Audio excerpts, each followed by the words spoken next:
Rugăciunea puterii divine.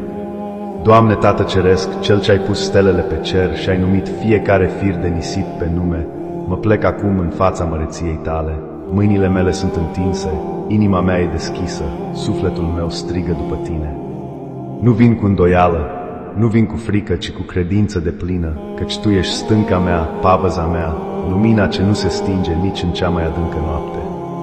Dă-mi, Doamne, putere când pașii mi se clatină, curaj când furtunile se ridică, înțelepciune când drumul pare întunecos.